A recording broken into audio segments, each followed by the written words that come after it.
Ils pensaient que leurs longues et magnifiques chevelures leur reviendraient en triple, mais c'était tout le contraire.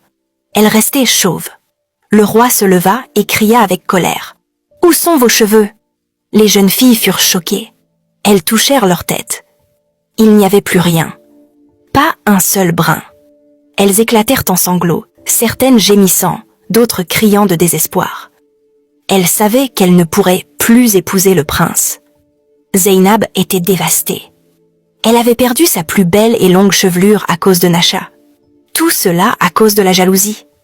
Les jeunes filles regrettaient leurs actes. Le roi était furieux et ne comprenait pas. Elles avaient couvert le village de Naba de honte et de disgrâce. Elles avaient ruiné la tradition du royaume.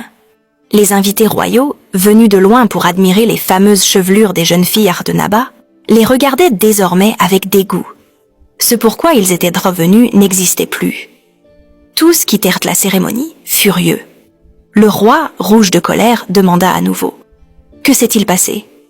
Lui qui avait toujours été si fier des chevelures longues et magnifiques des jeunes filles, surtout celles de Zeynab, il n'en revenait pas.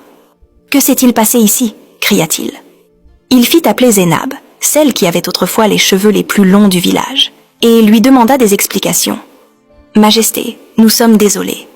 Dans notre désir d'être choisie comme la jeune fille aux cheveux les plus longs et les plus beaux, celle qui devait épouser le prince, nous avons laissé la jalousie et la compétition prendre le dessus. »« Jeune fille, explique clairement, et arrête de parler en parabole, » cria le roi. Zeynab raconta alors au roi comment Nasha les avait trompés, comment elle avait pris leurs cheveux. Le roi, troublé, demanda « Comment aurait-elle pu leur enlever leurs cheveux? C'est impossible. Aurait-elle des pouvoirs magiques ?» Il ordonna à ses gardes d'aller chercher Nasha immédiatement. Ils la trouvèrent dans son salon, juste au moment où elle s'apprêtait à fuir le village. Elle fut arrêtée et ramenée devant le roi. Tout le village s'était réuni. Les jeunes filles chauves étaient là, les visages couverts de honte. La reine interrogea Nasha, mais elle garda le silence. Aucun mot, aucun remords. Cela rendit le roi encore plus furieux. L'un des gardes marcha accidentellement sur le tissu de tête de Nasha. Elle trébucha et son foulard tomba au sol avec elle. Toute l'assemblée découvrit alors que Nasha était elle aussi chauve. « Ah !» crièrent les jeunes filles, toutes en même temps. Toute la foule se mit à murmurer. Les gens se blâmaient les uns les autres d'avoir fait confiance à Nasha. Le prêtre du village s'avança et ordonna à Nasha d'avouer ce qu'elle avait fait. Elle refusa, les yeux remplis de rage.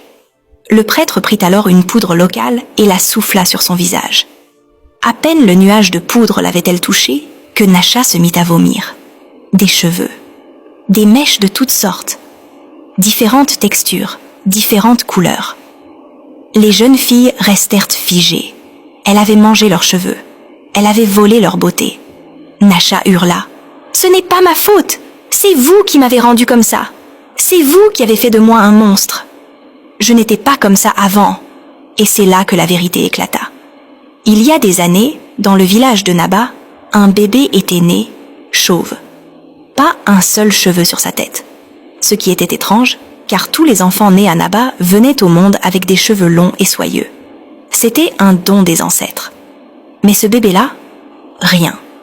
1 an passa, toujours rien. Le roi, inquiet pour la pureté du sang de son peuple, ordonna qu'on abandonne le bébé dans la jungle. Ce bébé, c'était Nasha. Elle raconta que les esprits de la forêt l'avaient recueillie, qu'ils lui avaient donné des pouvoirs, et qu'elle était revenue pour se venger du village. Certains villageois murmurèrent « Ce qu'ils lui ont fait était injuste, mais elle n'aurait jamais dû se venger ainsi. » Nasha les regarda une dernière fois, et disparut dans un rire démoniaque. Les jeunes filles baissèrent les yeux. Autour d'elles, leurs cheveux vomis au sol. C'était fini. Leurs longues chevelures étaient perdues pour toujours. Et avec elles, tous leurs rêves. Elles ne pourraient plus jamais prétendre au titre d'épouse du prince.